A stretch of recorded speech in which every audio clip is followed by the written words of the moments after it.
Había una vez un sonido que atormentaba a Roberto Calderón, más que cualquier silencio jamás podría hacerlo.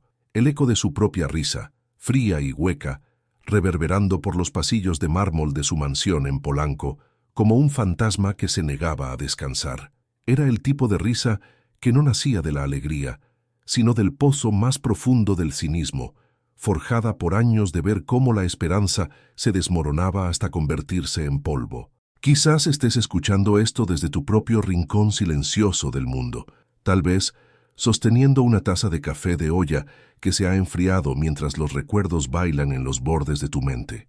Tal vez has olvidado lo que se siente creer en algo más allá de lo que tus ojos pueden ver, más allá de lo que tu corazón herido puede aceptar.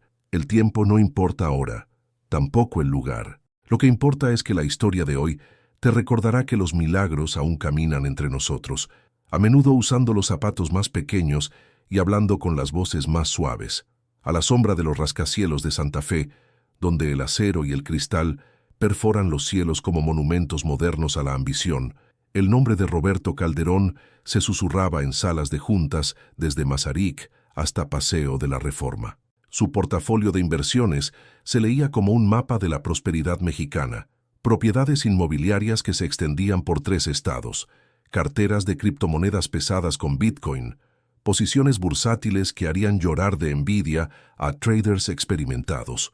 Su patrimonio neto, calculado en decenas de millones de dólares, era el tipo de riqueza que podía comprar cualquier cosa que el dinero tocara. Pero el dinero, había aprendido Roberto, no podía comprar el sonido de la risa de un niño resonando por habitaciones vacías.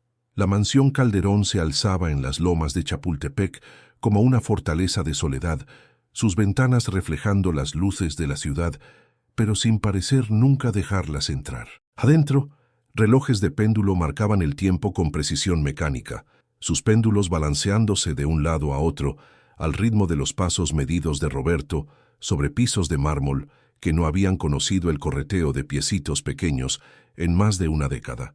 Las paredes estaban forradas con fotografías congeladas en marcos de plata, imágenes de una niñita con coletas y sonrisas desdentadas, capturadas en momentos que se sentían como historia antigua. Su nombre había sido Esperanza, y había sido todo el mundo de Roberto, hasta que el accidente se la llevó, dejando atrás solo ecos y el peso sofocante de los y sí que presionaban contra su pecho con cada respiración.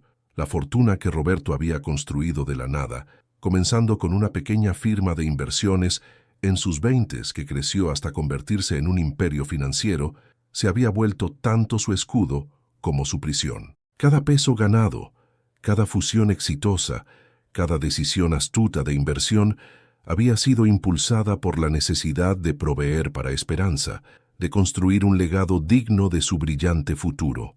Ahora, rodeado por los frutos de su ambición implacable, caminaba por habitaciones que se sentían más como un museo que como un hogar. La cocina, una vez llena del aroma de hotcakes y el sonido de la charla de Esperanza sobre sus amiguitos de la escuela, ahora albergaba un refrigerador abastecido con comidas que apenas tocaba. La sala, donde solían construir fuertes con almohadas y leer cuentos antes de dormir, era ahora un espacio estéril, con muebles posicionados en ángulos precisos, como si incluso los sillones tuvieran miedo de perturbar el silencio opresivo. Los días de Roberto seguían un patrón tan rígido como sus horarios de inversión: café matutino tomado solo mientras revisaba reportes de mercado que confirmaban que su riqueza continuaba multiplicándose, llamadas vespertinas con gerentes de portafolio que hablaban en números que una vez lo emocionaron, pero que ahora se sentían tan huecos como hojas de otoño, caminatas nocturnas por su jardín privado, donde incluso las rosas cuidadosamente podadas parecían florecer sin alegría. Su personal, una ama de llaves que limpiaba habitaciones que nunca se vivían, un chef que preparaba comidas para uno, un jardinero que cuidaba jardines donde ningún niño jamás jugaría, se movía por la mansión como fantasmas corteses, hablando en susurros como si tuvieran miedo de perturbar el santuario al dolor en que la casa se había convertido. El accidente se repetía en la mente de Roberto con la claridad de una pesadilla de alta definición. Una tarde lluviosa de martes, Esperanza corriendo adelante hacia el carrito de helados, su manita pequeña resbalándose de la suya mientras se lanzaba hacia la calle. El chirrido de frenos que llegó demasiado tarde, el golpe nauseabundo que ecoaría en sus sueños para siempre. En los años siguientes, Roberto se había lanzado a su negocio con la desesperación de un hombre ahogándose aferrándose a un madero. Su firma de inversiones se expandió, su riqueza se multiplicó, su reputación creció, todo peso sin sentido que no podía llenar el hueco en forma de esperanza en su alma. El viento otoñal llevaba más que la promesa del invierno cuando trajo a Ana Martínez a las rejas de hierro de la finca Calderón. Se quedó allí parada una tarde de martes, su pequeña figura empequeñecida por los altos postes de la cerca, sus ojos oscuros mirando hacia la mansión con una expresión que parecía demasiado sabia para sus 8 años. Su ropa contaba la historia del sur de la Ciudad de México, jeans descoloridos con parches en las rodillas, un suéter que había visto demasiados lavados, tenis que habían caminado demasiadas millas sobre concreto implacable. Pero había algo en su presencia que hacía que la luz de la tarde pareciera más suave, algo que causaba que las hojas otoñales bailaran un poco más graciosamente en el viento alrededor de sus pies. Ana vivía en un mundo que existía en marcado contraste con el santuario de mármol de Roberto. Su hogar era un pequeño departamento en la colonia Doctores, donde la renta se comía la mayor parte del sueldo de su madre Susana, del restaurante donde trabajaba turnos dobles. Su refrigerador a menudo estaba vacío, su calefacción a veces cortada, su futuro siempre incierto, pero Ana se comportaba con una dignidad silenciosa que la pobreza no podía tocar, un sentido de propósito que parecía emanar de algún pozo profundo de entendimiento que desafiaba sus años. Su madre Susana lo había notado temprano, la forma en que Ana sabría cosas antes de que pasaran, la forma en que los animales gravitaban hacia ella como si fueran atraídos por alguna fuerza invisible, la forma en que podía calmar a bebés llorando con solo una mirada. Susana, práctica y desgastada por las duras realidades de la vida, había aprendido a no leer demasiado en los extraños dones de su hija. En un mundo donde los milagros eran un lujo que no se podía permitir creer, Susana se enfocaba en lo tangible, mantener a Ana alimentada, vestida, segura y en la escuela. Roberto se encontró por primera vez con Ana durante una de sus raras aventuras más allá de los muros de la finca. Había estado caminando por Chapultepec, moviéndose con el paso medido de un hombre que ejercitaba su cuerpo mientras su espíritu permanecía inmóvil. El aire de octubre era fresco, llevando el aroma de hojas muertas y chimeneas distantes. La notó sentada en una banca, dibujando en un cuaderno con concentración cuidadosa. Cuando sus ojos se encontraron, ella sonrió con la calidez inconsciente que solo los niños poseen, una sonrisa que parecía agrietar algo en el paisaje congelado del corazón de Roberto. «Te ves triste», dijo simplemente, como si la tristeza fuera algo visible, como el color de su abrigo caro o las hebras plateadas en su cabello oscuro. Su voz llevaba el ligero acento de su herencia hispana, mezclado con la honestidad directa de las calles chilangueas. La primera reacción de Roberto fue la risa defensiva que se había convertido en su respuesta característica a cualquier cosa que amenazara con penetrar su armadura emocional cuidadosamente construida. El sonido emergió de su garganta como cristal roto, filoso y cortante, diseñado para herir antes de que pudiera ser herido. «¿Triste?», repitió, su voz cargando la condescendencia que venía naturalmente a un hombre acostumbrado a victorias de sala de juntas. «Jovencita, creo que me tienes confundido con alguien más. Soy Roberto Calderón. ¿Quizás has escuchado el nombre?» El viento de octubre pareció pausar a su alrededor, como si la naturaleza misma estuviera conteniendo la respiración. Ana ladeó su cabeza, estudiándolo con esos ojos oscuros que parecían ver más allá de su traje caro y cabello perfectamente peinado, más allá de los adornos de riqueza y éxito, directo al dolor hueco que cargaba como una piedra en su pecho. «El dinero no arregla todo», dijo suavemente, sus manitas pequeñas aún sosteniendo el lápiz gastado que había estado usando para dibujar. «A veces solo construye muros más altos». La observación golpeó a Roberto como un golpe físico. Esta niña, esta pequeña que probablemente no sabía la diferencia entre acciones y bonos, que probablemente nunca había visto el interior de un carro de lujo, mucho menos poseído uno, había resumido su existencia con devastadora precisión. Su fortaleza de riqueza, cuidadosamente construida, se había vuelto de hecho una prisión, y las barras estaban hechas de todo lo que pensó que había querido. ¿Qué podrías saber de eso?, preguntó, pero incluso mientras las palabras salían de su boca, sonaban huecas a sus propios oídos. Sus armas usuales, su riqueza, su reputación, su capacidad de intimidar, parecían impotentes contra la certeza silenciosa de esta niña. Ana cerró su cuaderno y se puso de pie, sacudiendo hojas caídas de sus jeans parcheados. Era tan pequeña que la banca apenas había sostenido su peso, tan joven que Roberto se encontró preguntándose si debería estar en la escuela en lugar de sentada sola en el parque. Pero no había nada infantil sobre la sabiduría en sus ojos mientras lo miraba. «Sé que los corazones pueden romperse incluso cuando las carteras están llenas», dijo. «Sé que algunas personas construyen museos en lugar de hogares. Y sé que la tristeza tiene un sonido. Es el sonido de relojes haciendo tic-tac en habitaciones vacías». Roberto sintió que su respiración se atoraba en su garganta. ¿Cómo podía esta niña saber sobre los relojes? ¿Cómo podía posiblemente entender el ritmo sofocante que marcaba sus días, el latido mecánico de un hogar que había olvidado cómo vivir? Antes de que pudiera formar una respuesta, Ana se estaba alejando, su pequeña figura moviéndose con gracia sorprendente a lo largo del sendero serpenteante del parque. Se volteó una vez, justo antes de desaparecer alrededor de una curva bordeada de árboles de ahuehuete, y gritó: «Te veré otra vez, señor Calderón». Algunos encuentros están escritos en las estrellas antes de que nazcamos. Durante las siguientes semanas, Roberto se encontró atraído de vuelta a Chapultepec con una compulsión que no podía explicar o controlar. Su mente racional, la misma inteligencia calculadora que había construido su imperio financiero, le decía que estaba siendo tonto. ¿Qué esperaba lograr buscando un encuentro casual con una niña? ¿Qué relevancia posible podrían tener las observaciones de una niña de 8 años para su vida? Pero la racionalidad parecía tener poco poder contra la curiosidad creciente que lo jalaba hacia el parque cada tarde.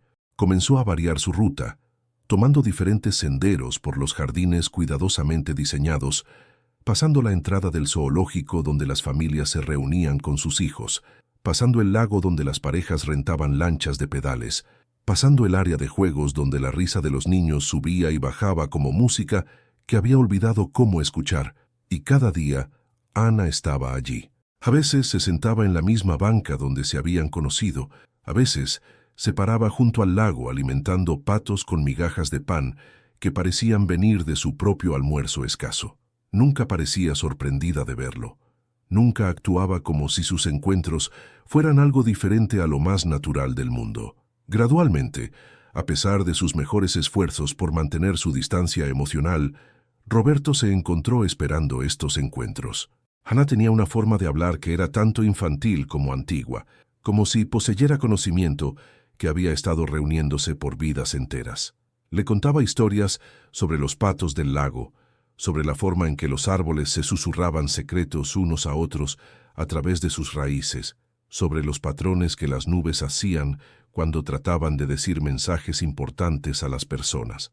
«¿Ves esa?», preguntó una tarde señalando una formación de nubes que a los ojos de Roberto no se veía como nada más que vapor de agua acumulado.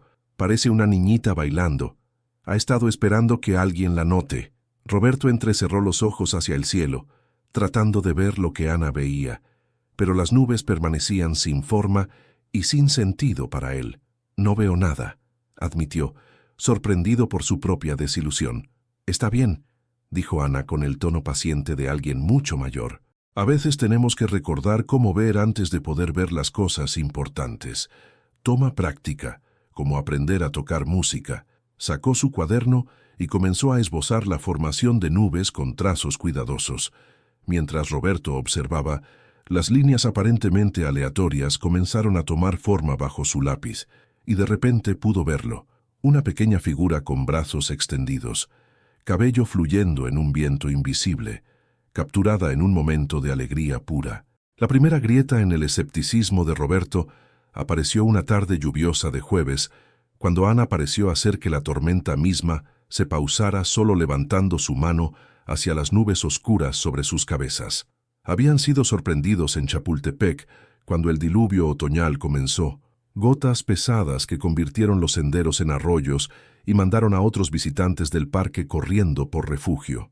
Roberto, vestido en su abrigo de lana perfectamente cortado, había comenzado hacia el estacionamiento donde su Mercedes esperaba, esperando que Ana lo siguiera. En lugar de eso, ella se quedó parada en el centro del sendero, lluvia pegando su cabello oscuro a su cabeza, su suéter delgado empapado. Inclinó su cara hacia el cielo como si estuviera bebiendo luz de estrellas en lugar de agua fría de lluvia, y susurró algo en español que Roberto no pudo entender. Por un momento, solo un momento singular e imposible, la lluvia pareció parar de caer directamente sobre ellos. Las gotas continuaron su asalto en los árboles a su alrededor, en el pasto a sus pies, en el resto del parque que se extendía en todas las direcciones. Pero en el pequeño círculo donde estaban parados, el aire estaba repentinamente quieto, como si existieran en el ojo de una tormenta muy localizada. Roberto parpadeó fuerte, seguro de que el estrés de los meses recientes había finalmente causado que tuviera algún tipo de crisis nerviosa. Hombres en su posición no creían en cosas imposibles. Su portafolio incluía acciones en compañías farmacéuticas que desarrollaban medicamentos para delirios exactamente como este. Pero cuando abrió sus ojos, Ana lo estaba mirando con una sonrisa que parecía contener galaxias enteras de entendimiento. «A veces», dijo, su voz apenas audible sobre la lluvia que continuaba cayendo en todos lados, excepto donde estaban parados, «el mundo respira. Solo por un momento, solo para hacernos saber que no estamos solos». La pausa imposible duró quizás 30 segundos. Luego la lluvia reanudó su patrón normal, empapándolos a ambos hasta la piel, como si estuviera compensando el tiempo perdido. Ana se rió. No el sonido amargo que Roberto había perfeccionado, sino la música genuina de una niña que encontraba alegría en misterios simples. Tomó su mano con sus dedos pequeños y fríos de lluvia y lo guió hacia el refugio de un viejo árbol de ahuehuete cuyas ramas proporcionaban protección mínima de la tormenta. «¿Cómo hiciste eso?», Roberto se escuchó preguntar, su voz ronca con una emoción que no podía nombrar. Ana apretó su mano suavemente. «Yo no hice nada», dijo. «A veces los milagros simplemente pasan cuando las personas más los necesitan. El truco es estar listo para verlos». Roberto se quedó bajo ese ahuehuete, traje caro goteando, portafolio de inversiones momentáneamente olvidado, y sintió algo cambiar dentro de su pecho. Era sutil, como la primera grieta de hielo al comienzo de la primavera, pero inconfundible. Por primera vez en años, se preguntó si podría haber más en el mundo que balances generales y reportes trimestrales. Cada tarde traía nuevas imposibilidades que la mente racional de Roberto luchaba por procesar y descartar. Ana tenía una forma de estar presente durante momentos que desafiaban explicación lógica, y su presencia parecía actuar como catalizador para eventos que pertenecían más en cuentos de hadas que en el mundo ordenado de mercados financieros y estrategias de inversión. Una noche, mientras el otoño se profundizaba hacia el invierno, Roberto descubrió a Ana en su propio jardín. No la había invitado. El sistema de seguridad de la finca no había registrado ninguna brecha del perímetro. Sin embargo, ahí estaba, sentada con las piernas cruzadas bajo la fuente que no había funcionado en años, tarareando una melodía que parecía hacer que las rosas secas levantaran sus cabezas, como si recordaran cómo florecer. La fuente misma, una pieza elaborada de mármol que había costado más que el salario anual de la mayoría de las personas y había estado silenciosa desde la muerte de Esperanza, comenzó a gotear con el flujo más tenue de agua. «¿Cómo entraste aquí?», preguntó Roberto, pero su voz carecía del enojo o preocupación que debería haber acompañado encontrar a un intruso en su propiedad. En lugar de eso, sintió una extraña sensación de corrección, como si Ana perteneciera en este espacio más que él. «Caminé por la puerta del jardín», dijo simplemente. Estaba abierta. Roberto sabía con certeza absoluta que la puerta del jardín había estado cerrada con llave. La revisaba él mismo cada noche como parte de su rutina, una de las muchas medidas de seguridad que lo ayudaban a mantener la ilusión de control sobre su ambiente. Sin embargo, la presencia de Ana aquí parecía tan natural que se encontró cuestionando su propia certeza en lugar de su explicación imposible. Había traído migajas de pan otra vez, y mientras las esparcía en el suelo, aparecieron pájaros de la nada. No solo los gorriones urbanos y palomas usuales, sino cardenales y azulejos. Un pequeño halcón que se posó sin miedo en el borde de la fuente, incluso una familia de gansos que debía haber vagado desde la orilla del lago, comieron pacíficamente alrededor de ella, enemigos naturales sentados lado a lado, como si hubieran olvidado que se suponía que debían temerse unos a otros. «Tienen hambre», explicó Ana, como si el comportamiento de pájaros silvestres reuniéndose a sus pies fuera lo más normal del mundo. Se acerca el invierno, y necesitan recordar que no están solos.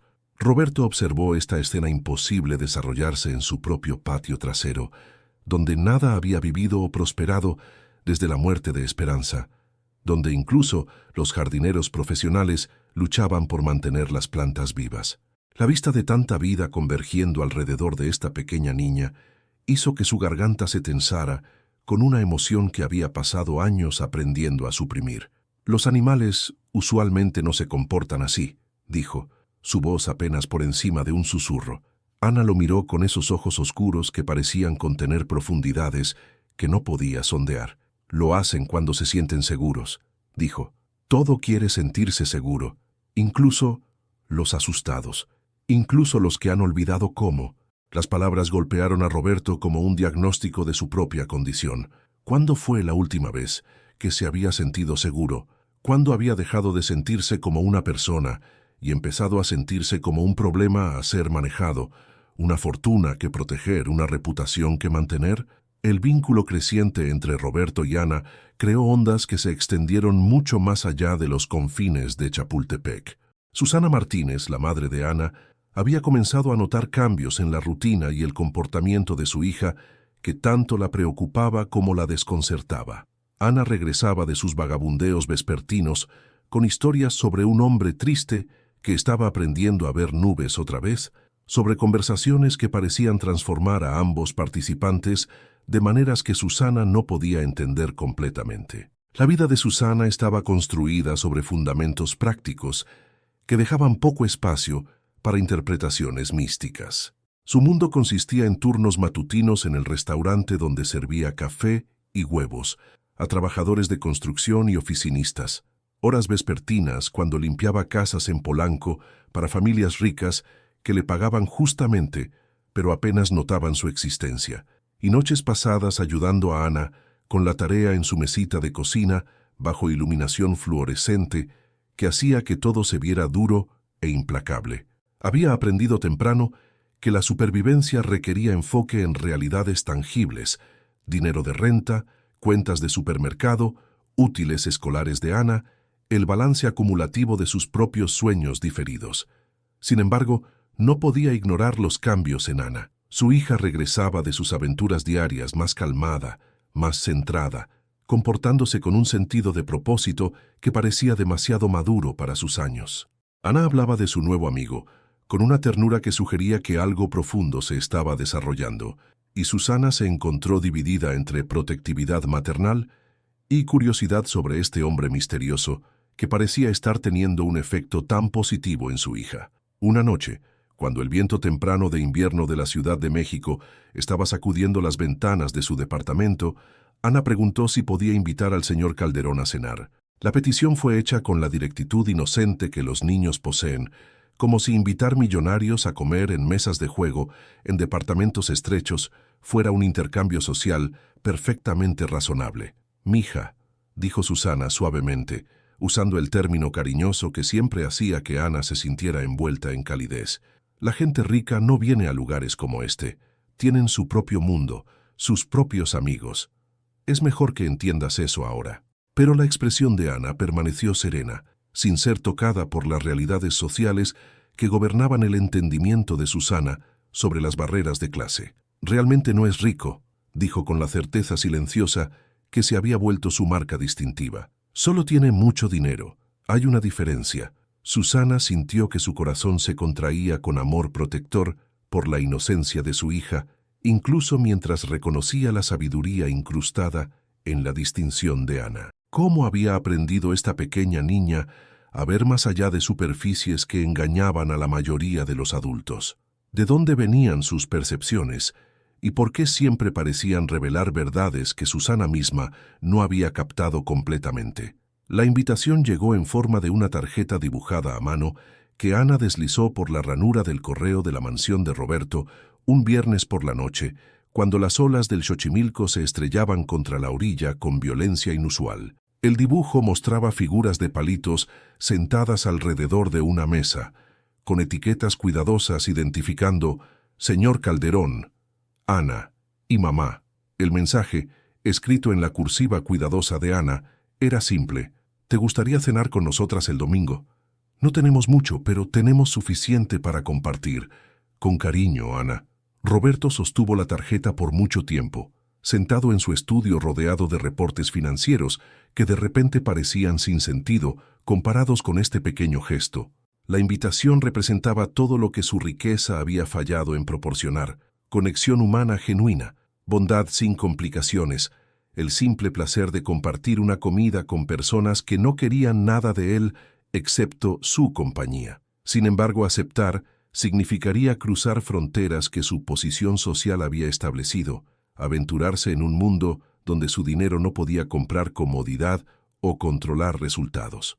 El domingo por la noche, encontró a Roberto parado afuera de un edificio de departamentos desgastado en la colonia Doctores, sosteniendo una botella de vino que probablemente costaba más que el pago mensual de renta de Susana. El barrio pulsaba con vida de maneras que su comunidad cerrada nunca había tenido.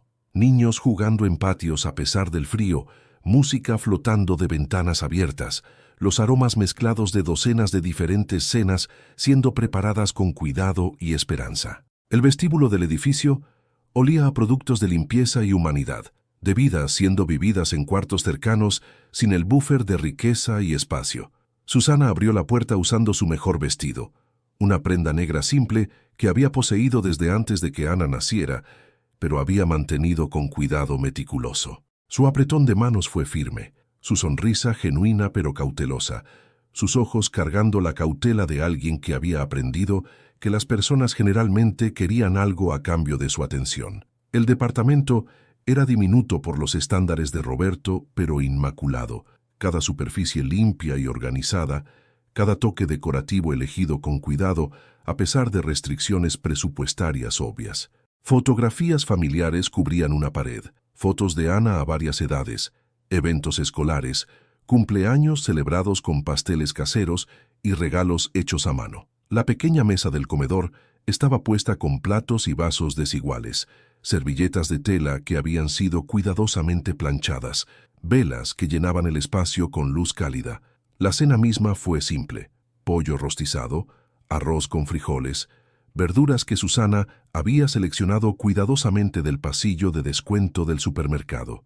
Pero los sabores eran ricos con amor y atención, sazonados con especias que llevaban la memoria de la infancia de Susana, servidos con el orgullo de alguien que había creado algo hermoso de ingredientes modestos. Ana se sentó entre ellos, charlando sobre la escuela y amigos y el gato callejero que había estado alimentando cerca del parque, sirviendo como traductora entre dos adultos de mundos diferentes.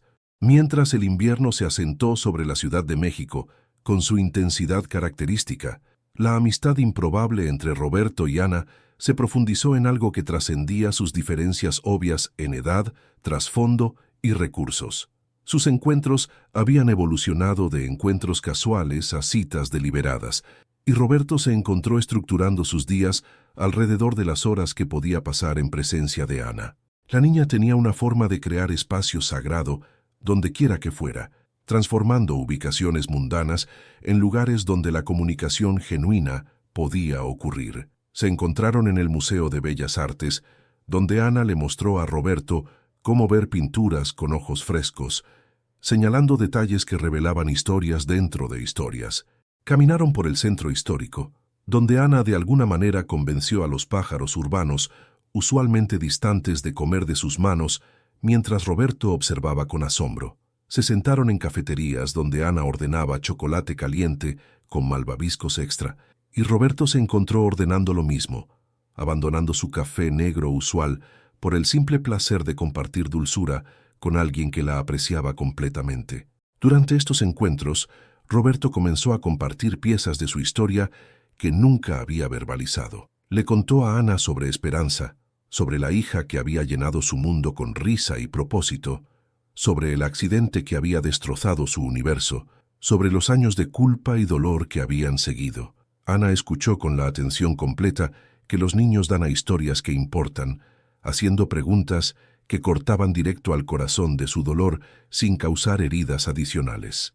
¿Crees que ella aún está contigo?, preguntó Ana una tarde mientras se sentaban en el invernadero, rodeados de plantas tropicales que florecían desafiantemente a pesar del paisaje congelado afuera. A veces siento que las personas que amamos realmente no se van, solo se vuelven invisibles por un rato. La pregunta perforó la compostura cuidadosamente mantenida de Roberto. En todos sus años de terapia, todos sus intentos de procesar su dolor a través de ayuda profesional cara, nadie le había hecho una pregunta tan directa sobre su conexión continua con Esperanza. No lo sé, admitió, su voz áspera con emoción suprimida. Quiero creer eso, pero querer algo no lo hace verdad. Ana se acercó y tomó su mano con sus dedos pequeños y cálidos. Quizás querer es el primer paso hacia creer, dijo. Quizás la creencia empieza con esperar, y esperar empieza con extrañar tanto a alguien que no puedes aceptar que realmente se haya ido. Estas conversaciones comenzaron a crear fisuras en los muros emocionales que Roberto había construido alrededor de su corazón. Ana tenía un don para hacer preguntas que revelaban la diferencia entre su cara pública y su verdad privada, para crear espacio donde la honestidad se sentía más segura que la pretensión. Gradualmente, casi sin su conciencia consciente, Roberto comenzó a cambiar. Su ama de llaves notó que había comenzado a dejar sus cortinas abiertas, dejando luz natural en habitaciones que habían estado artificialmente iluminadas por años. Su chef reportó que había comenzado a comer comidas en la mesa de la cocina en lugar de en su estudio, a veces incluso pidiendo alimentos que no estaban en su menú austero usual. La crisis que probaría todo lo que Roberto y Ana habían construido juntos llegó con la nieve de diciembre, en forma de Patricia Calderón Moreno, la hermana de Roberto y lo más cercano que tenía a familia. Patricia había construido su propia carrera exitosa como abogada corporativa y manejaba su protección de los intereses de Roberto con la misma eficiencia despiadada que traía a adquisiciones hostiles y negociaciones contractuales. Su preocupación por su hermano era genuina, pero filtrada a través de una visión del mundo que no dejaba espacio para misterios o milagros, donde cada relación podía ser reducida a sus implicaciones financieras y cada amistad analizada por motivos ulteriores. Patricia había estado monitoreando las actividades de Roberto con alarma creciente, mientras le llegaban reportes sobre su amistad inusual con una niña del sur de la Ciudad de México. Su investigador privado le había proporcionado información detallada sobre Ana y Susana Martínez, sus luchas financieras, su falta de conexiones sociales que pudieran proporcionarles influencia o acceso, su necesidad aparente de exactamente el tipo de ayuda que un hombre rico podría proporcionar. En la experiencia de Patricia, la necesidad siempre estaba acompañada del deseo de explotar, y la inocencia era generalmente una actuación diseñada para bajar las defensas de benefactores potenciales. Llegó a la mansión de Roberto una noche de martes, cuando Xochimilco se agitaba con tormentas de invierno, armada con documentos legales y certeza moral. Su argumento era lógico, cuidadosamente construido, y entregado con la precisión de alguien acostumbrada a ganar casos difíciles. «Roberto», dijo, instalándose en la silla de cuero en su estudio, con la confianza de alguien que pertenecía ahí. «Estoy preocupada por ti. Esta relación que has desarrollado con esta niña no es saludable, no es apropiada, y francamente te está haciendo vulnerable a exactamente el tipo de explotación que hombres ricos en angustia emocional a menudo enfrentan».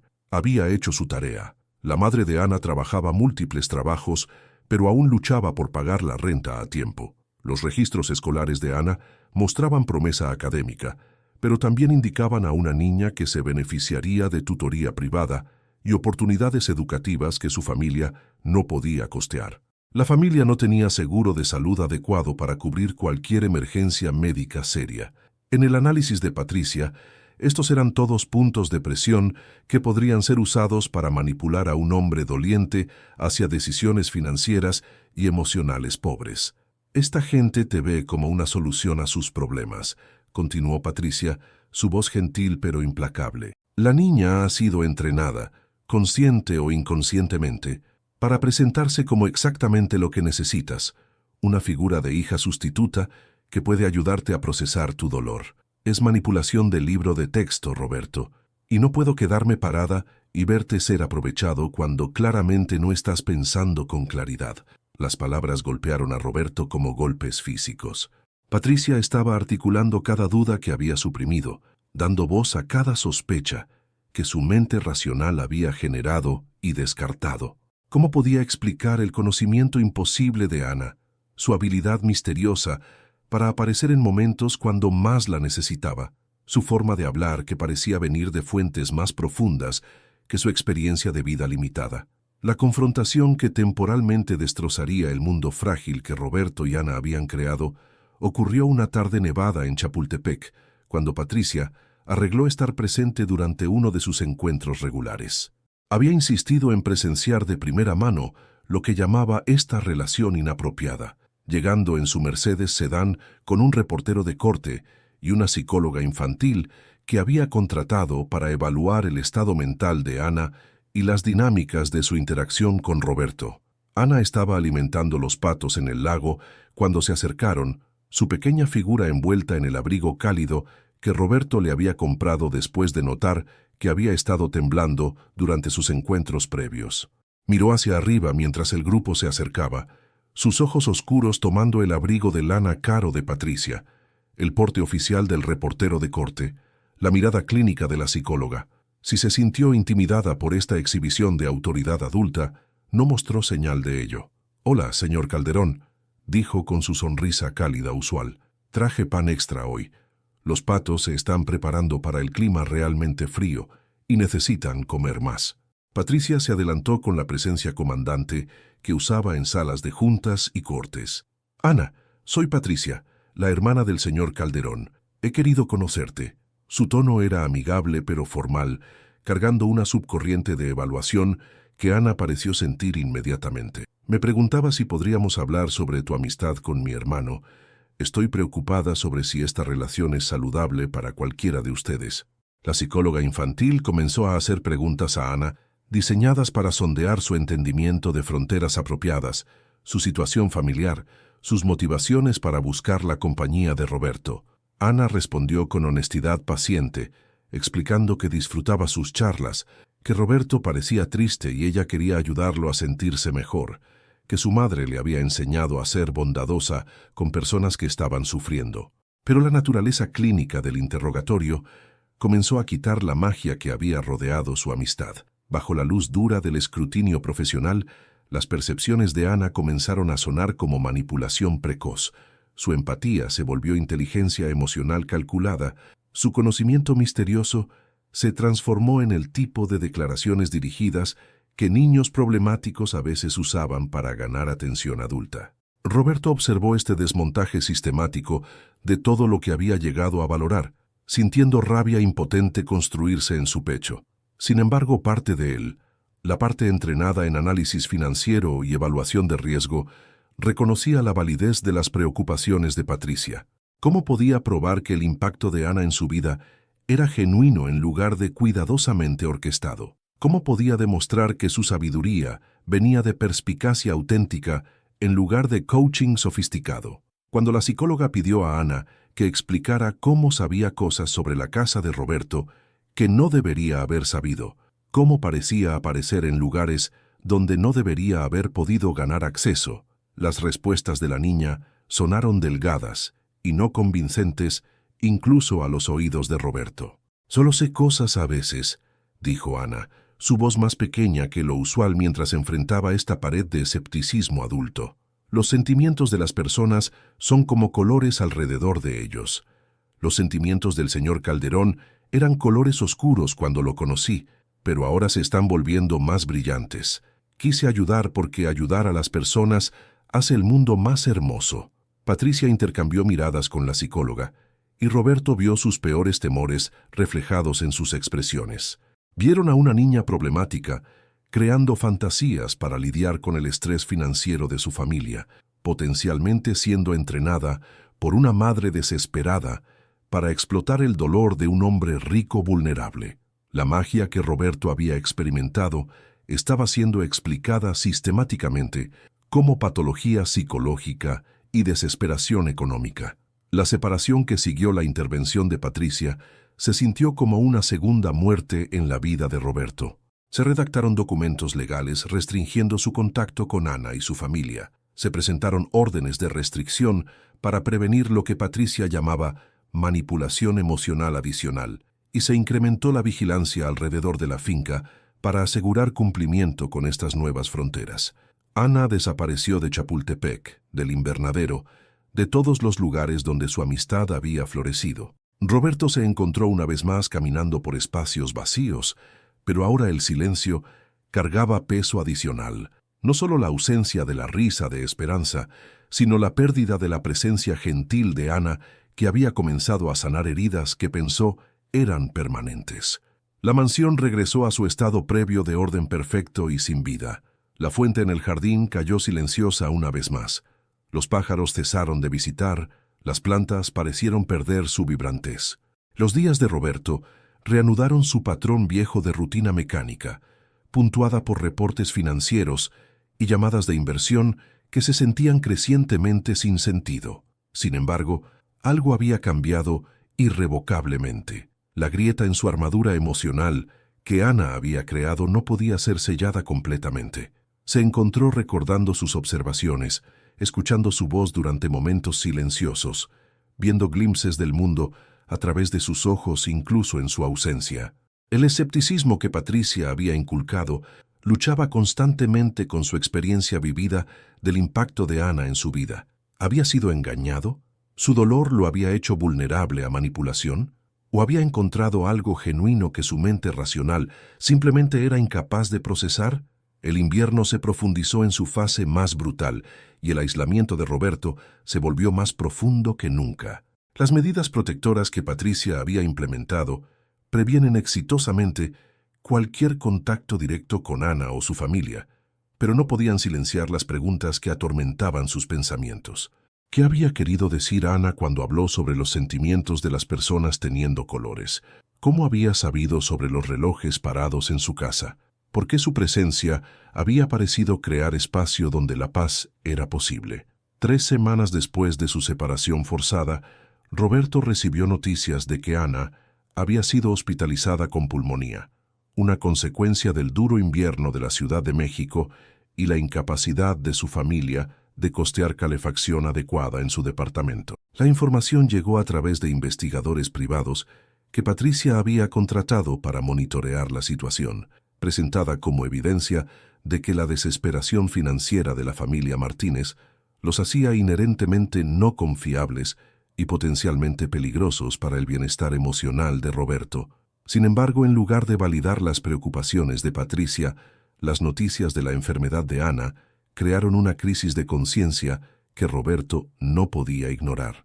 Mientras documentos legales le impedían visitar o contactar a la familia directamente, no podían prevenirlo de pensar sobre una niña pequeña acostada en una cama de hospital, posiblemente asustada y ciertamente separada de todo lo familiar durante su recuperación. La revelación que transformaría el entendimiento de Roberto de todo lo que había experimentado llegó en forma de un sobre Manila simple, deslizado bajo su puerta frontal durante una ventisca que hizo las calles de la Ciudad de México intransitables y mantuvo incluso al personal de seguridad más dedicado seguramente en interiores.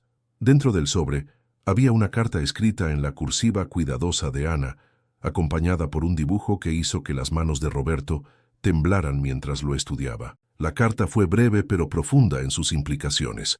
«Querido señor Calderón», decía, «sé que se supone que no debemos hablar más y entiendo por qué la señora abogada piensa que no soy buena para usted, pero tuve que decirle algo importante antes de ya no poder decírselo.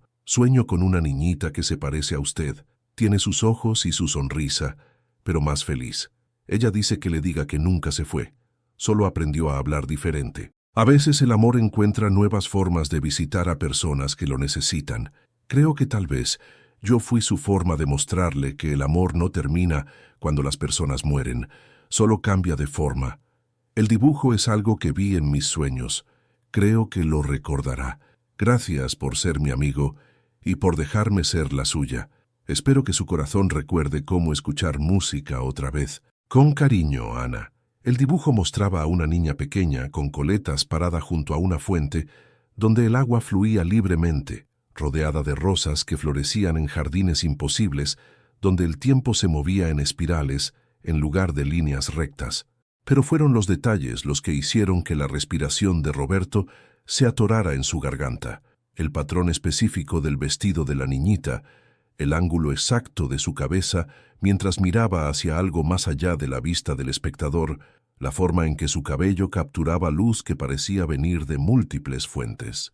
Estos eran detalles de fotografías que nunca había mostrado a Ana, memorias de momentos que nunca había descrito a nadie, elementos visuales de sueños que lo habían atormentado desde la muerte de Esperanza. El dibujo no era solo notablemente preciso, era imposible. Ana no podría haber sabido estas cosas a través de ningún medio convencional. Sin embargo, ahí estaban, capturadas en trazos de lápiz cuidadosos que sugerían ya sea coincidencia extraordinaria o algo que trascendía explicación lógica. Roberto llevó la carta y el dibujo a su estudio, donde se sentó rodeado por los reportes financieros que una vez habían definido su existencia. Pero en lugar de análisis de mercado y estrategias de inversión, se encontró estudiando las palabras y arte de Ana, buscando explicaciones racionales, que se volvían crecientemente elusivas. La sugerencia de la niña de que el amor encuentra nuevas formas de visitar a personas que lo necesitan, creó un marco para entender experiencias que había sido incapaz de categorizar. ¿Y si el conocimiento imposible de Ana no había sido manipulación o coincidencia, sino algo más profundo? ¿Y si su presencia en su vida había sido exactamente lo que había afirmado, amor, aprendiendo a hablar en un nuevo lenguaje? La ventisca que había hecho la comunicación posible al crear una brecha en la cobertura de seguridad continuó rugiendo afuera, transformando la Ciudad de México en un paisaje blanco donde las reglas ordinarias parecían suspendidas. Roberto se encontró caminando por su mansión con la carta de Ana en su mano, viendo espacios familiares con ojos nuevos, los relojes parados que habían marcado la suspensión del tiempo desde la muerte de Esperanza, las fotografías que se habían vuelto santuarios a la pérdida, el silencio que se había sentido como la muerte misma. Todo comenzó a verse diferente cuando se veía a través de la perspectiva de Ana. Durante los días siguientes, mientras la Ciudad de México lentamente se desenterraba del abrazo de la ventisca, Roberto se encontró experimentando cambios que solo podía describir como milagrosos. La transformación comenzó sutilmente, un aflojamiento de la tensión crónica que había vivido en sus hombros por años, una sensación de ligereza que no tenía nada que ver con su condición física. Despertó una mañana y se dio cuenta de que por primera vez desde la muerte de Esperanza había dormido toda la noche sin ser despertado por pesadillas o insomnio inducido por culpa. Pero los cambios se volvieron más dramáticos mientras pasaron los días. Roberto descubrió que podía caminar distancias que habían sido imposibles durante los años desde que su dolor se había asentado en su cuerpo como una enfermedad física. La fatiga crónica que había hecho incluso actividades simples agotadoras comenzó a levantarse, reemplazada por una energía que se sentía tanto familiar como completamente nueva. Su apetito regresó, y la comida comenzó a saber como nutrición en lugar de obligación. Los colores parecían más vívidos, los sonidos llevaban más significado. La luz solar de invierno entrando por sus ventanas se sentía cálida contra su piel de maneras que había olvidado que eran posibles. Más notablemente, el silencio opresivo que había llenado su mansión por años comenzó a transformarse en un tipo diferente de silencio. No el silencio muerto de un mausoleo, sino el silencio pacífico de un espacio donde la sanación estaba tomando lugar. Los relojes de péndulo que habían hecho tic-tac mecánicamente sin significado comenzaron a sonar como latidos manteniendo tiempo con la vida en lugar de marcar su pasaje hacia la muerte. Las fotografías de esperanza, que habían sido recordatorios dolorosos de pérdida, comenzaron a sentirse como presencia amorosa, memorias que traían comodidad en lugar de desesperación. El personal de Roberto notó los cambios inmediatamente. Su ama de llaves lo encontró tarareando mientras leía reportes matutinos, algo que no había presenciado en toda la década que había trabajado para él. Su chef reportó que Roberto había comenzado a hacer pedidos específicos de comida, mostrando interés en sabores y texturas que sugerían a alguien que estaba redescubriendo placer en experiencias simples. El jardinero quedó asombrado de encontrar a Roberto trabajando en el jardín sin que se lo pidieran, cuidando plantas dormidas con la atención cuidadosa de alguien que creía en la posibilidad de renovación. Estos cambios ocurrieron sin explicación o esfuerzo consciente de parte de Roberto. Se sentía como alguien recuperándose de una larga enfermedad, gradualmente recordando lo que significaba habitar su cuerpo completamente en lugar de simplemente llevarlo a través de movimientos necesarios.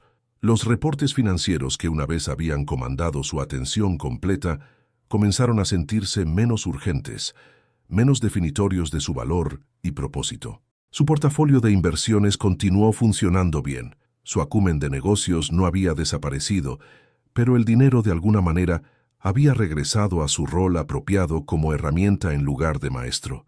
Patricia, monitoreando la situación de su hermano desde la distancia, observó estos cambios con una mezcla de alivio y preocupación. La crisis emocional que había provocado su intervención parecía estar resolviéndose, pero no podía determinar si esto representaba sanación genuina o una forma más sofisticada de negación psicológica. Sus reportes de los investigadores privados confirmaron que Roberto había mantenido ningún contacto directo con la familia Martínez. Sin embargo, su mejoramiento parecía coincidir perfectamente con el periodo siguiente a su separación de Ana. El encuentro que traería claridad a la transformación de Roberto ocurrió una mañana de febrero cuando Xochimilco estaba parcialmente congelado y la ciudad vestía la belleza del invierno como una corona de cristal y luz. Roberto había estado caminando por Chapultepec, no buscando a nadie específico, sino atraído por una inquietud que se sentía más como anticipación que ansiedad. El parque estaba casi vacío debido al frío, con solo los trotadores y paseadores de perros más dedicados, compartiendo los senderos que crujían bajo sus pies con sonidos satisfactorios de invierno. Encontró a Ana sentada en su vieja banca junto al lago, envuelta en el abrigo cálido que él le había dado, viéndose perfectamente saludable y serena, a pesar de la pulmonía que supuestamente la había hospitalizado semanas atrás. Su presencia en este lugar where estaba legalmente prohibida debería haberlo alarmado, debería haber activado llamadas a seguridad o Patricia. En lugar de eso, Roberto sintió solo una sensación profunda de corrección, como si el universo finalmente se hubiera alineado apropiadamente después de meses de desplazamiento caótico. «Hola, señor Calderón», dijo Ana con su sonrisa cálida familiar, como si no hubiera ocurrido separación, como si no existieran restricciones legales, como si su encuentro en este momento fuera la cosa más natural del mundo. «Me da gusto que esté caminando más lejos ahora. Sus pasos suenan más felices». Roberto se sentó junto a ella en la banca, ignorando cada voz racional en su cabeza que le decía que esta reunión violaba múltiples órdenes de corte y podía resultar en consecuencias legales serias. «Ana», dijo, su voz cargando preguntas que no podía formular completamente. «¿Cómo estás aquí? Me dijeron que estabas en el hospital. Me dijeron, estuve en todos lados donde necesitaba estar», respondió con esa directitud simple que siempre había cortado a través de su confusión. A veces estar enfermo ayuda a las personas a entender lo que estar sano realmente significa. A veces estar apartado ayuda a las personas a entender lo que estar juntos realmente significa. Metió la mano en su bolsillo del abrigo y sacó otro dibujo, mostrando dos figuras caminando juntas por un jardín donde las flores florecían en colores imposibles y el tiempo se movía en espirales gentiles. El hombre en el dibujo se veía familiar pero transformado. Su cara llevaba las mismas características que las de Roberto, pero radiaba paz en lugar de dolor, propósito en lugar de vacío. «Esto es lo que veo cuando te miro ahora», dijo Ana, ofreciéndole el dibujo. «Tus colores han cambiado. Los oscuros aún están ahí, pero ahora están mezclados con brillantes que hacen todo más hermoso». Roberto estudió el dibujo con manos que temblaron ligeramente. «Ana», dijo cuidadosamente, «necesito preguntarte algo, y necesito que me digas la verdad. ¿Eres realmente solo una niña de 8 años del sur? ¿O eres algo más? ¿Alguien más?» Ana se quedó silenciosa por un largo momento, sus ojos oscuros reflejando profundidades que parecían contener vidas enteras de experiencia. Cuando habló, su voz llevó la misma autoridad gentil que había caracterizado todas sus conversaciones, pero con un peso adicional de finalidad. «Soy exactamente quien siempre he sido», dijo, «pero el amor es más grande que quien pensamos que somos. A veces el amor pide prestadas diferentes caras, diferentes voces, diferentes manos para hacer el trabajo que necesita hacerse. Vine porque necesitabas recordar que los milagros son reales, que la sanación es posible, que el amor no termina cuando los cuerpos paran de funcionar». Las palabras se asentaron sobre Roberto como bendición y revelación combinadas. «¿Esperanza?», susurró apenas respirando el nombre que había vivido en su corazón como una herida por más de una década. Ana sonrió, y por solo un momento, Roberto pudo ver ambas niñas simultáneamente, la hija que había perdido y la amiga que lo había encontrado, el pasado que lo había formado y el futuro que aún beconeaba con posibilidad. «El amor encuentra una manera», dijo simplemente, «siempre». En los meses que siguieron este encuentro final, Roberto se encontró viviendo una vida que tenía poco parecido a la existencia que había mantenido desde la muerte de Esperanza.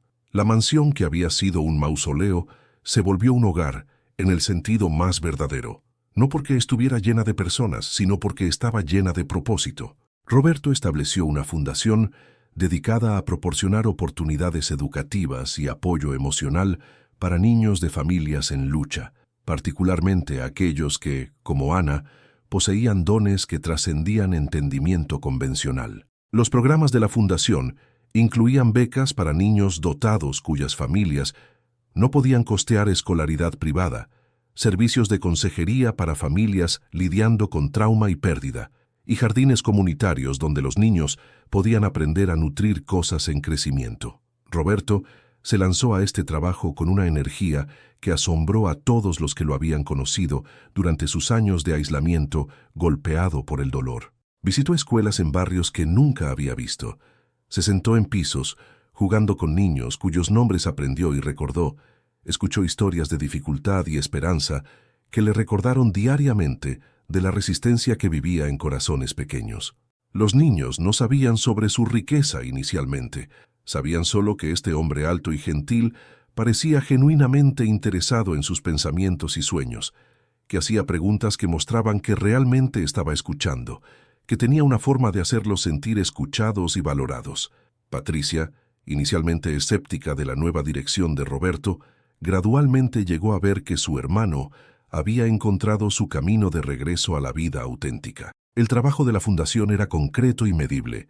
Su impacto en las vidas de niños individuales, documentable e impresionante. Las acusaciones de manipulación y explotación que habían rodeado su amistad con Ana parecían crecientemente irrelevantes frente a asistencia sistemática que ayudaba a docenas de familias sin pedir nada a cambio. Las restricciones legales que habían separado a Roberto de Ana fueron silenciosamente levantadas, aunque para ese tiempo la niña se había retirado de apariciones regulares en su vida. Ocasionalmente la vislumbraría en los programas de la fundación, siempre ayudando a otros niños, siempre presente cuando alguien necesitaba exactamente el tipo de entendimiento único que ella poseía. Estos avistamientos se sentían como bendiciones, en lugar de encuentros casuales, confirmaciones de que el trabajo que estaba haciendo se alineaba con propósitos más grandes que su sanación individual. Susana Martínez se volvió una de las primeras empleadas de la fundación. Su experiencia navegando los desafíos de maternidad soltera en los barrios en lucha de la Ciudad de México, haciéndola una defensora invaluable para las familias que servían. Su escepticismo inicial sobre las intenciones de Roberto había evolucionado a respeto profundo por la consistencia de su compromiso y la autenticidad de su transformación. Lo observó interactuar con niños que le recordaban tanto a Ana como a Esperanza, viéndolo descubrir que el amor se multiplicaba en lugar de disminuir cuando se daba libremente. La mansión misma había sido transformada para acomodar su nuevo propósito. Habitaciones que habían estado vacías por años, ahora servían como espacios de reunión para familias, estudios de arte donde los niños podían expresar sus experiencias a través de medios creativos, rincones silenciosos donde sesiones de consejería individual ayudaban a jóvenes a procesar trauma y redescubrir esperanza. El jardín que había estado estéril por tanto tiempo floreció con vegetales y flores cuidados por manos pequeñas, con árboles frutales plantados en memoria de niños que habían enseñado a adultos lecciones importantes sobre valor y fe. Años después, Roberto a menudo se encontraría sentado junto a la ventana en su estudio, mirando sobre los estados de ánimo cambiantes de Xochimilco mientras revisaba reportes de progreso de los varios programas de la Fundación. Los estados financieros que aún revisaba mostraban un portafolio que continuaba creciendo, pero la riqueza había dejado hace mucho de ser su fuente primaria de identidad o seguridad. Los números en esos reportes representaban posibilidad en lugar de posesión, recursos que podrían ser transformados en oportunidades para niños que los necesitaban. Su escritorio tenía fotografías ahora, pero eran diferentes de la exhibición como santuario que había dominado el espacio durante sus años de dolor congelado. La foto de Esperanza estaba ahí, pero estaba rodeada de imágenes de otros niños, recipientes de becas que se habían graduado de la universidad, familias que habían encontrado estabilidad a través de los programas de la Fundación, jardines comunitarios que florecían en barrios donde la esperanza había parecido imposible.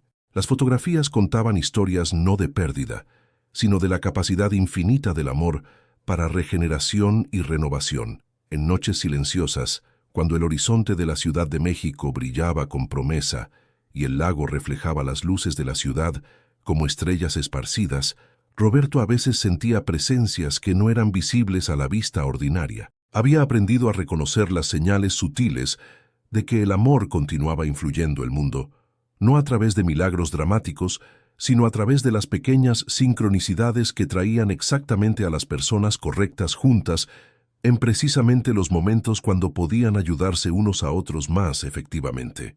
Niños aparecerían en su vida llevando mensajes que no entendían conscientemente, cargando sabiduría que parecía fluir de fuentes más profundas que su experiencia individual, ofreciendo percepciones que ayudaban a adultos a recordar lo que habían olvidado sobre maravilla y posibilidad.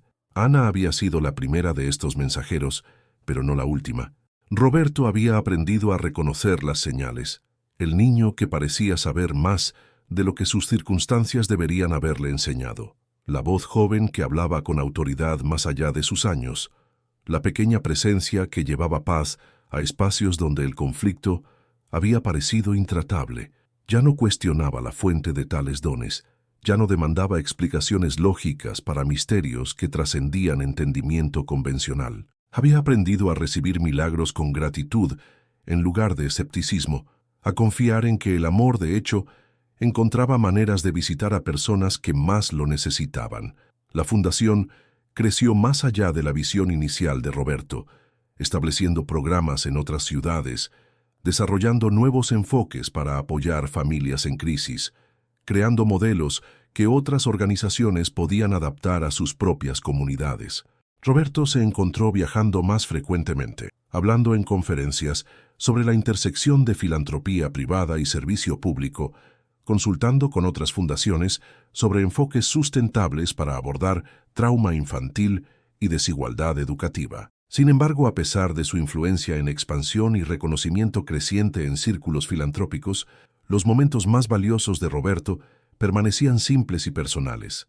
Las conversaciones individuales con niños que le recordaban por qué este trabajo importaba, los encuentros silenciosos donde la sanación ocurría a través de nada más complicado que atención genuina y consideración positiva incondicional. Había descubierto que la fortuna que había pasado décadas acumulando era más valiosa cuando se regalaba, que el legado que dejaría sería medido no en pesos o activos, sino en el número de vidas jóvenes que habían sido tocadas por esperanza y transformadas por amor. En una mañana de primavera, cuando la Ciudad de México despertaba del sueño largo del invierno, cuando los árboles a lo largo de Paseo de la Reforma estaban brotando con vida nueva y Xochimilco brillaba con posibilidad renovada, Roberto se encontró caminando por Chapultepec con el mismo sentido de anticipación que había caracterizado sus encuentros más tempranos con Ana.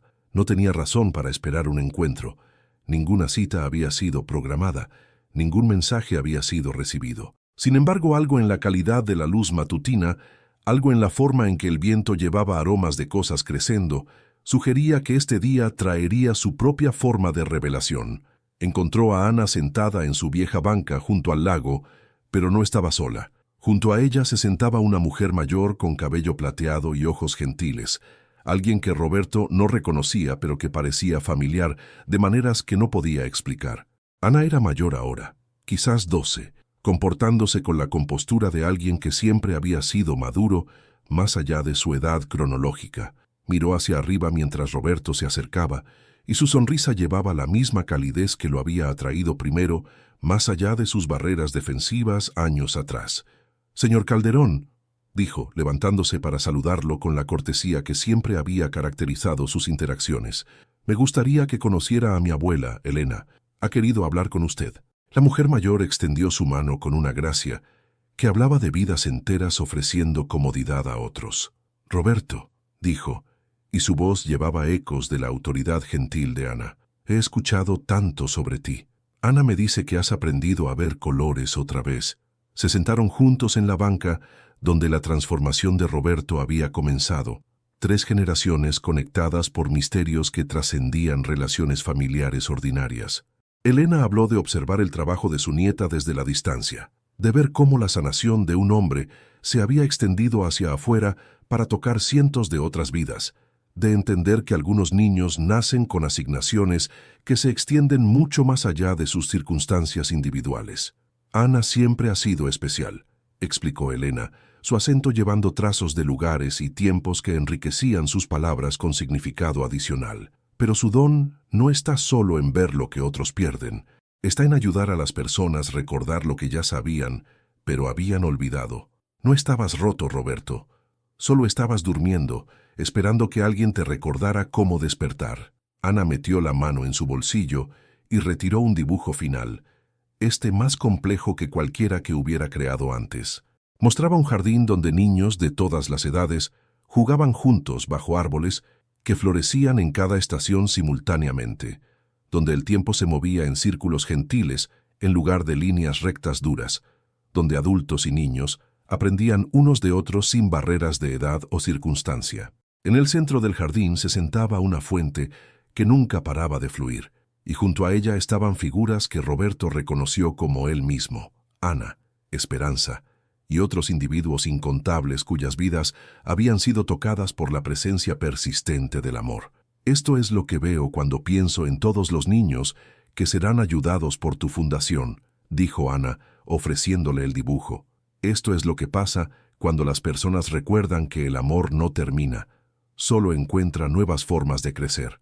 Roberto aceptó el dibujo con manos que ya no temblaron con incertidumbre, estudiando los detalles intrincados que capturaron no solo imágenes visuales, sino verdades emocionales. El jardín que Ana había dibujado se veía exactamente como el mundo que había estado construyendo a través del trabajo de la fundación, un espacio donde la sanación era posible, donde los niños eran valorados por sus dones únicos, donde los milagros ocurrían diariamente a través de la aplicación simple de amor y atención consistentes. Mientras la primavera se profundizó en verano y el verano maduró en otoño, Roberto se encontró pensando a menudo sobre la conversación con Ana y Elena en Chapultepec. El dibujo que Ana le había dado colgaba en su oficina en la fundación, sirviendo tanto como inspiración como recordatorio del misterio que había iniciado su transformación. Los programas que habían desarrollado continuaron expandiéndose, alcanzando más familias, creando más oportunidades, demostrando más convincentemente que el cambio sistémico era posible cuando la sanación individual se multiplicaba a través de comunidades.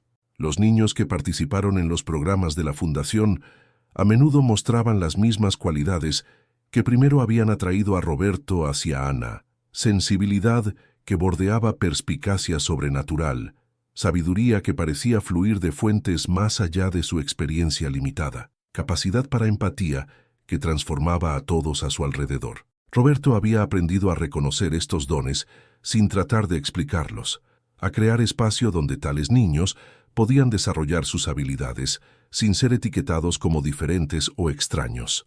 Algunos de los programas más exitosos de la Fundación involucraban emparejar estos niños dotados con adultos que necesitaban exactamente el tipo de sanación gentil que solo la sabiduría inocente podía proporcionar. Los resultados eran notables: individuos mayores descubriendo propósito renovado, líderes de negocios recordando su humanidad, familias sanando de traumas que habían parecido insuperables. La Fundación había creado inadvertidamente un modelo de cómo la sociedad podía mejor utilizar los dones que algunos niños llevaban, cómo las comunidades podían volverse más receptivas a los mensajes que el amor consistentemente trataba de entregar a través de sus mensajeros más jóvenes. Sin embargo, a pesar del crecimiento y reconocimiento que rodeaba el trabajo de la Fundación, los momentos más significativos de Roberto permanecían intensamente personales. Cada niño que cruzaba su camino llevaba el potencial de ser otra Ana, otro mensajero, llevando exactamente la perspicacia o comodidad o desafío que alguien necesitaba recibir.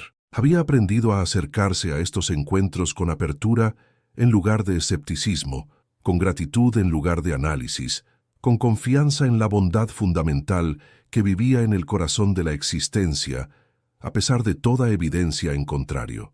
En noches silenciosas, cuando las oficinas de la Fundación estaban vacías y el horizonte de la Ciudad de México se asentaba en el abrazo del crepúsculo, Roberto a veces caminaba por los espacios donde tantos encuentros de sanación habían ocurrido. Las paredes contenían memorias de conversaciones que habían cambiado vidas, de momentos cuando el entendimiento había conectado brechas aparentemente imposibles entre personas de mundos diferentes. Cada habitación llevaba la energía de transformación, la presencia persistente del amor que había sido dado y recibido sin condición o expectativa. En estos momentos de soledad, Roberto a menudo sentía la presencia de esperanza más fuertemente, no como la niña perdida cuya ausencia casi lo había destruido, sino como la hija eterna cuyo amor había aprendido a hablar a través de incontables otras voces, cuya luz había descubierto maneras infinitas de brillar a través de ojos diferentes, cuya risa vivía en cada niño que redescubría alegría después de experimentar pérdida. La Fundación se había vuelto su legado tanto como el trabajo de vida de él, un memorial viviente que creaba más vida en lugar de simplemente conmemorar lo que había terminado. El personal que trabajaba con Roberto notó cómo había desarrollado una habilidad casi sobrenatural para reconocer niños que llevaban dones especiales. Podía detectarlos en aulas llenas, identificarlos durante eventos comunitarios, sentir su presencia incluso antes de que hablaran. Estos niños parecían también atraídos hacia él, acercándose con la misma confianza inexplicable que Ana había mostrado durante ese primer encuentro en Chapultepec. Roberto había aprendido a dar la bienvenida a estas conexiones sin preguntas, entendiendo que cada una representaba el esfuerzo continuo del amor de sanar el mundo a través de los mensajeros más pequeños y gentiles. La influencia de la Fundación se extendió más allá de la Ciudad de México ahora, con programas satélite en Guadalajara, Monterrey y Puebla, cada uno adaptado a necesidades locales mientras mantenía el principio central que había emergido de la transformación de Roberto, que los niños poseen sabiduría, que los adultos necesitan escuchar, que la sanación a menudo viene a través de fuentes inesperadas, que los milagros permanecen reales para aquellos dispuestos a reconocerlos. Roberto se encontró viajando más frecuentemente, consultando con otras organizaciones, hablando en conferencias donde su historia inspiraba a otros a mirar más allá de enfoques convencionales al cambio social, pero siempre regresaba a la Ciudad de México, a Chapultepec, a la banca donde su jornada había comenzado. A veces Ana estaba ahí, a veces no, pero su influencia impregnaba cada aspecto del trabajo que había crecido de su amistad. La fundación se había vuelto un testamento al poder de la insistencia gentil de una niña de que el amor nunca realmente termina, solo cambia de forma. En el 10º aniversario de su primer encuentro, Roberto regresó a Chapultepec llevando un pequeño regalo, una caja de música que tocaba para Elisa, la pieza favorita de Esperanza. Había planeado dejarla en la banca si Ana no estaba ahí, un pequeño tributo al milagro que había transformado su vida. Pero ella estaba esperando, ahora una adolescente joven con los mismos ojos oscuros que habían visto directo a través de sus defensas años atrás. «Feliz aniversario», dijo con una sonrisa que llevaba la sabiduría de Eras. «Yo también traje algo». Le entregó una carta, sellada en un sobre que llevaba su nombre en escritura elegante. Adentro había una sola hoja de papel con solo unas pocas líneas. «Cuando estabas listo para recordar que el amor sobrevive la muerte, aparecí para ayudarte a recordar. Cuando otras personas estén listas para recordar lo mismo, otros mensajeros aparecerán para ellos. Así es como el mundo se sana a sí mismo, un corazón a la vez, un milagro a la vez. Gracias por escuchar, gracias por creer, gracias por ayudar a otros a creer también. El trabajo continúa a través de ti ahora. El amor nunca termina. Esperanza». Roberto miró de la carta para encontrar la banca vacía, aunque podría haber jurado que Ana había estado sentada ahí solo momentos antes. El viento otoñal susurró a través de los árboles, llevando el sonido de risa de niños del área de juegos cercana, recordándole que el amor, de hecho, encontró maneras infinitas de hacerse conocer a aquellos dispuestos a ver y escuchar y creer. Y ahora, mientras nuestra historia se acerca a su cierre, quizás te encuentres sentado en tu propio rincón silencioso, preguntándote sobre los niños que han cruzado tu camino con observaciones demasiado sabias para sus años, con percepciones que parecían venir de algún lugar más allá de su experiencia limitada.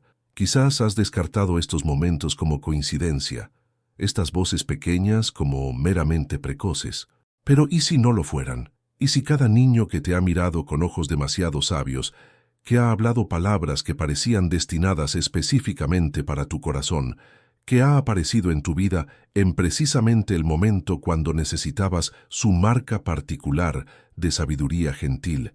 Y si cada uno de estos encuentros fue amor, encontrando otra manera más de recordarte que los milagros permanecen reales, que la sanación sigue siendo posible, que la esperanza continúa siendo justificada a pesar de toda evidencia en contrario. La transformación de Roberto Calderón comenzó con una risa amarga ante la afirmación de una niña pequeña de ver su tristeza. Continuó a través de meses de encuentros imposibles que desafiaron todo lo que su mente racional creía sobre cómo funcionaba el mundo. Culminó en el reconocimiento de que el amor opera según leyes que trascienden entendimiento humano, que la muerte no es el final que imaginamos que es, que la conexión sobrevive la disolución de formas físicas, de maneras que nuestros corazones conocen incluso cuando nuestras mentes no pueden comprenderlo.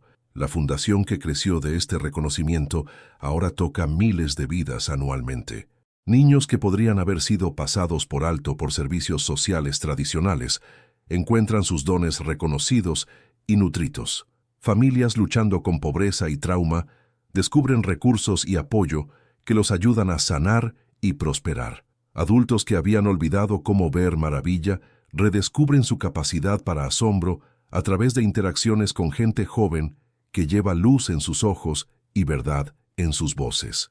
Quizás más importantemente, la Fundación sirve como recordatorio viviente de que las transformaciones más profundas a menudo comienzan con los gestos más simples, la disposición de un niño de decir verdad a un extraño doliente, la decisión de un adulto de escuchar con un corazón abierto, los esfuerzos persistentes del amor de encontrar nuevas formas de sanar las heridas que nos dividen de nosotros mismos y unos de otros.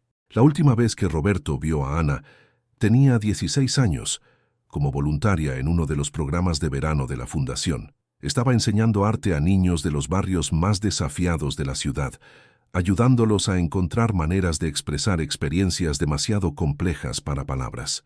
Roberto observó desde la distancia, mientras se movía entre los jóvenes artistas, ofreciendo aliento, haciendo preguntas que sacaban la visión única de cada niño, creando espacio donde la creatividad podía florecer sin juicio o comparación. Miró hacia arriba y atrapó sus ojos ofreciendo una sonrisa que reconocía todo lo que habían compartido y todo lo que había crecido de su amistad improbable.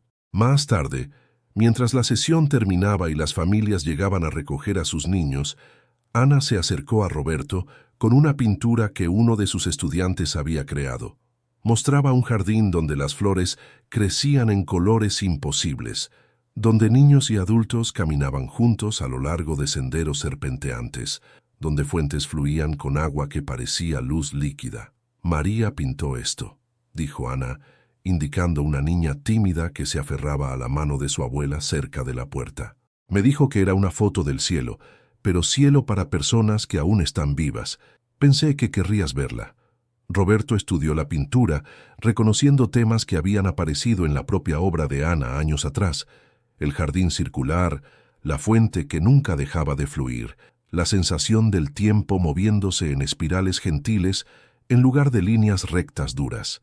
Pero esta era la visión de María, filtrada a través de su propia experiencia, expresada a través de sus propias manos jóvenes.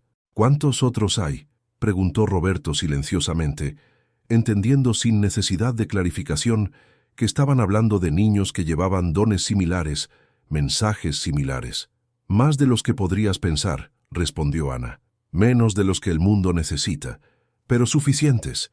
Siempre hay suficientes cuando las personas están listas para escuchar.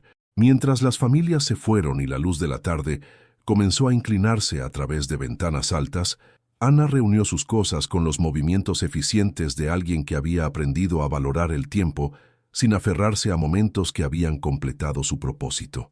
Abrazó a Roberto con la calidez de alguien diciendo adiós a un querido amigo en lugar de despedida a un capítulo de vida. Gracias, dijo, por recordar cómo creer en cosas imposibles. Gracias por mostrar a otros que los milagros aún son reales. Gracias por ayudar al amor a encontrar nuevas formas de trabajar en el mundo. Gracias, respondió Roberto, por ser exactamente quien necesitaba que fueras, exactamente cuando más te necesitaba.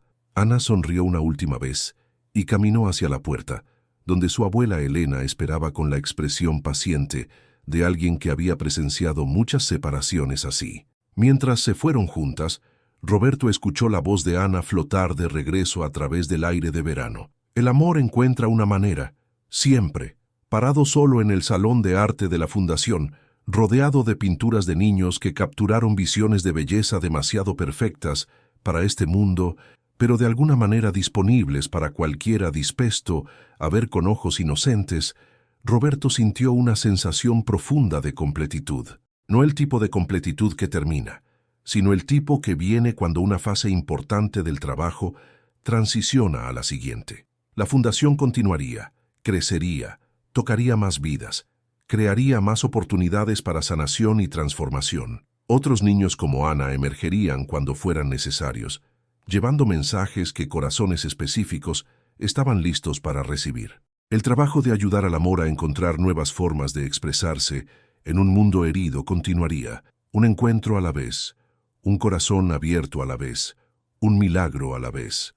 Y en algún lugar de la Ciudad de México, quizás caminando a lo largo de la orilla de Xochimilco, o sentada en Chapultepec, o simplemente viviendo la vida ordinaria extraordinaria de una adolescente que lleva sabiduría antigua en manos jóvenes, Ana continúa su trabajo de recordar a las personas que las verdades más importantes a menudo hablan a través de las voces más pequeñas, que las sanaciones más profundas a menudo comienzan con los gestos más simples, que el amor nunca realmente termina, solo encuentra nuevas formas de florecer.